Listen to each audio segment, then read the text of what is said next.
তরিকার বিরুদ্ধে, চরমনের পীর সাহেবের বিরুদ্ধে, ইসলামী আন্দোলনের বিরুদ্ধে যারা ফেসবুকে কামড় দিতে চাইবে তাদের 20 দাঁত ভেঙে দিতে হবে। আল্লাহ তাআলা আমাদের তৌফিক দান করুন, আমিন। আগামী দিনে আমরা একটা স্বপ্ন দেখছি, আমরা একটা ইসলামী বিপ্লবের স্বপ্ন দেখছি, খেলাফত আলা মিনহাজে নবুওয়ার স্বপ্ন দেখছি। এই স্বপ্ন সফল হবে ইনশাআল্লাহ।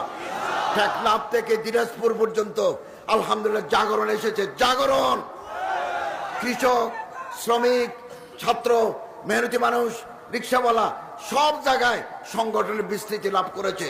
আমি গতকাল নাঙ্গলকোটে সম্মেলন করে আসলাম ইসলামী আন্দোলনের।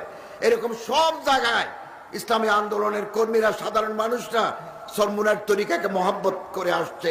এটা বিপ্লবের পূর্ব লক্ষণ। ইনশাআল্লাহ আজিজ এই অবস্থার পরিবর্তন ঘটবে। এই অবস্থার আমরা পরিবর্তন ঘটাবো ইনশাআল্লাহ। আল্লাহ আমাদের তৌফিক দান করুন। ওয়া মা তৌফিকে ইল্লা বিল্লাহ।